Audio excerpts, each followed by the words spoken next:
Hi everyone and welcome back to my channel. In today's video we will be making Italian rainbow cookie soap.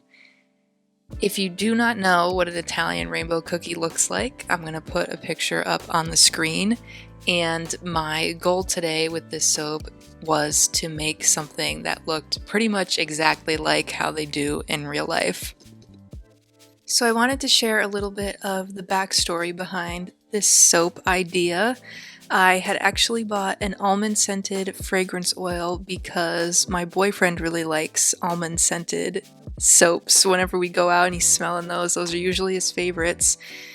And I wasn't entirely sure what to make with an almond fragrance oil. Sometimes what I do when I get fragrance oils is I try to make a soap inspired by the scent itself in terms of color scheme and whatnot, but almonds are like a tannish brown color, and making brown soaps aren't as fun as making colorful soaps. So I was actually talking to my boyfriend about what kind of soap to make with this fragrance oil, and I remember him smelling it and he was like, it smells like almond cookies. So I decided to go with making a rainbow cookie inspired soap. This soap is definitely one of the most involved soaps I've ever made. The raw footage of me making it is almost an hour long, and usually it only takes me 20 to 30 minutes for most of my other soaps.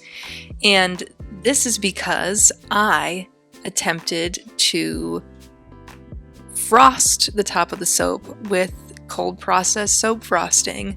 I had only ever done that once before, back 2 or 3 years ago when I first started making soap, and it turned out really bad, and I was kind of discouraged for a really long time from making soap frosting. But this time I was like, it's a cookie soap, cookies are frosted sometimes, let's give it a go. So what I'm doing now is separating the soap batter out into different containers for my layers, and this time around I'm actually weighing out the layers because I want to be using approximately the same amount of soap batter for each color.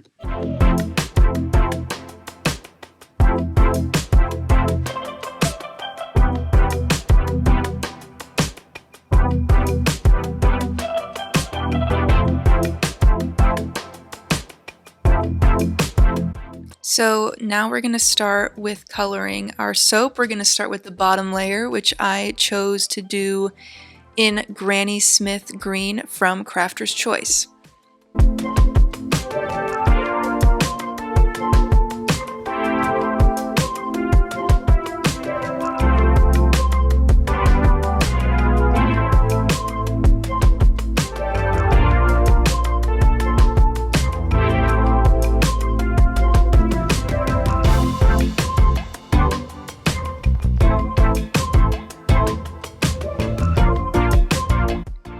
I am adding my almond fragrance oil into this layer now because we are going to pour it into the mold right after and have it set up a little while we're working on our next layer.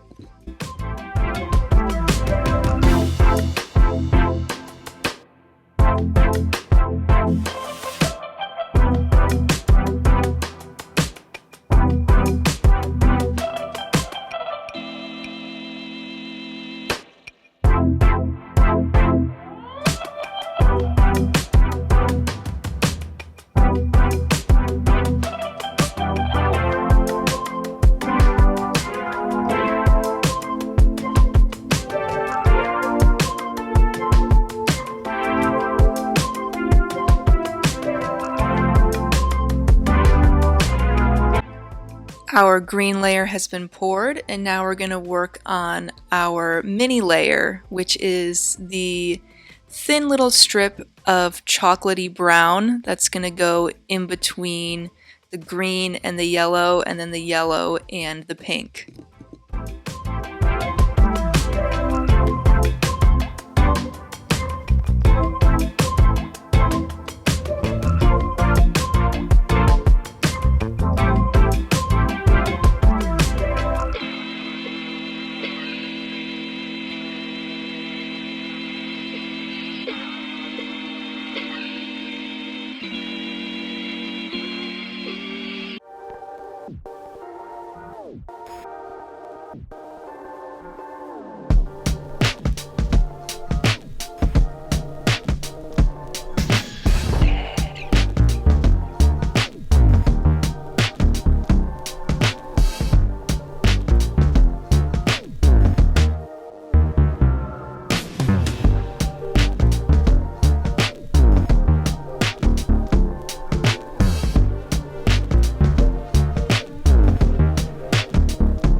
before I pour the brown layer on top of the green layer, I'm actually going to texture the top of the green layer.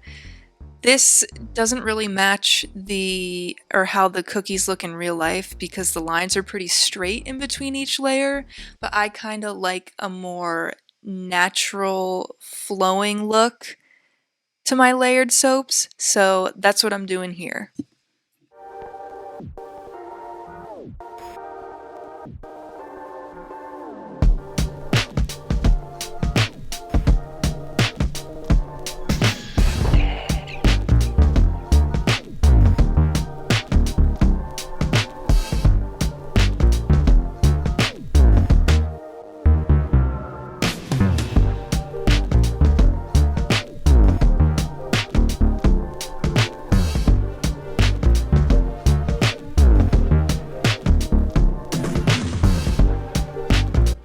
Moving on to the next layer, this is going to be our yellow layer. And for this one, I'm just going to add the teeny tiniest bit of yellow mica because I don't want it to be like a bright, in-your-face, artificial looking yellow. I want it to be just a little bit like custardy kind of color.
So while the yellow layer is setting up, I'm going to start working on the pink layer.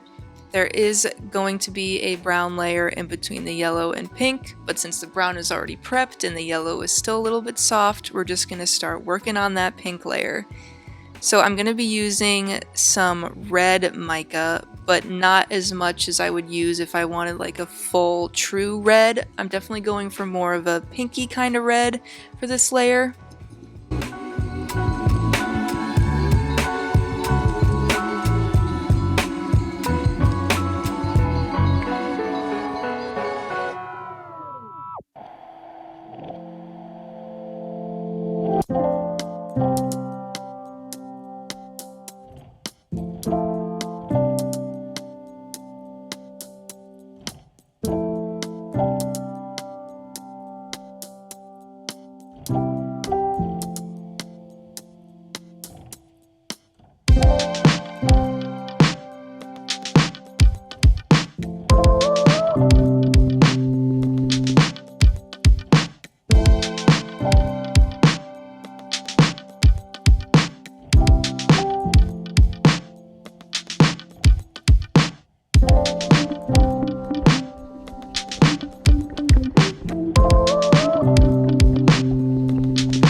Our base bars are all set to go, so now it's time to work on the soap frosting. So this is about 280 or so grams of soap batter right here for the soap frosting, and this was enough to do a double layer of piping on top of the soap. This is also a slightly different recipe than my base soap recipe. My base soap recipe contains a decent amount of soft oils, and I figured it would probably be better to incorporate a little more hard oils for the soap frosting so it sustains those peaks that we want.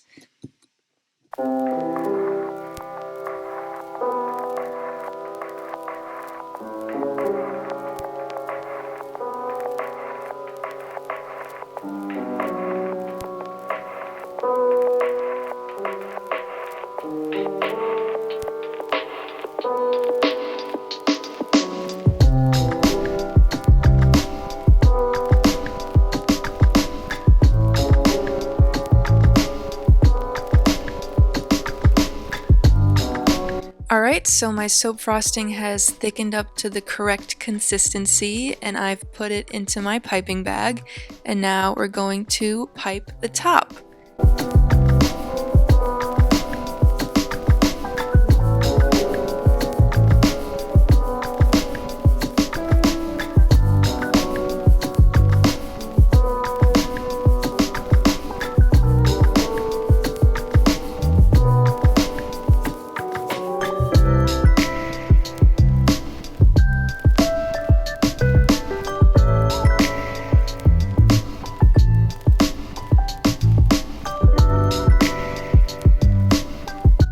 Okay, so it was at this point in my piping journey that I realized the frosting was a lot more gray than brown.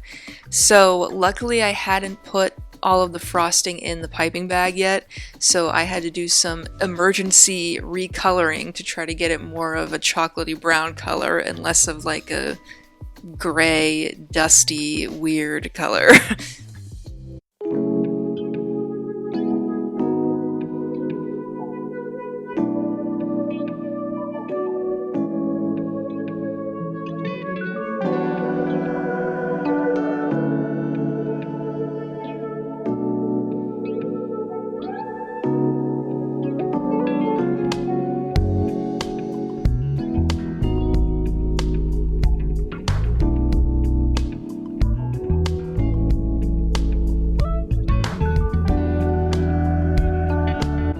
24 hours later, here is the unmolded loaf.